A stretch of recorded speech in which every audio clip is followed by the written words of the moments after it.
প্রথম দিন থেকেই তো বলেছিলাম এটা হচ্ছে শক্তিশালী ভারত, এটা ওই 26/11 মুম্বাই অ্যাটাকে দুর্বল ভারত নয়। সেদিনকেও প্রায় 150 জন ভারতবাসীকে খুন করা হয়েছিল, কোল্ড ব্লাডেড মার্ডার, তার বদলা কিন্তু হয়নি। এই যে রাহুল গান্ধী এত বড় বড় কথা বলেন, প্রিয়াঙ্কা গান্ধী, সোনিয়া গান্ধী, মনমোহন সিংজি, কংগ্রেস সরকার, India alliance partner Mamata Banerjee, বদলা কিন্তু সেদিন হয়নি। সেটার বদলাও মাননীয় প্রধানমন্ত্রী তাহাবুর রানা, যে মেন মাস্টার মাইন্ড, তাকে বাইরে থেকে তুলে নিয়ে এসে তার এখন বিচার হচ্ছে। এবং গতকাল যেটা হলো অপারেশন সিঁদুর, নামটাও শুনলাম মাননীয় প্রধানমন্ত্রী দিয়েছেন। বারবার বলেছি বিশ্বাস রাখুন, এটা হচ্ছে মোদিজির ভারত, এটা শক্তিশালী ভারত।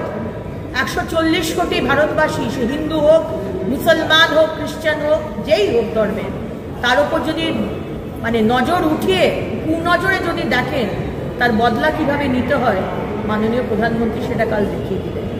25 জন হিন্দু মহিলার সিঁদুর মিটিয়ে দেওয়া হয়েছিল, তাই এই নাম দেওয়া হয়েছে অপারেশন সিঁদুর। এবং এটা যুদ্ধ নয়, আপনারা মনে করবেন না এটা যুদ্ধ। এটা দেখে দেখে 9টি জায়গায় জৈশ-এ মোহাম্মদ এবং আর যা যা টেররিস্ট অর্গানাইজেশন, যেখানে পাকিস্তান টেররিস্টদের দুধ কলা দিয়ে সাপ পোষে, সেই সব টেররিস্টদের শেষ করে দেওয়া হয়েছে।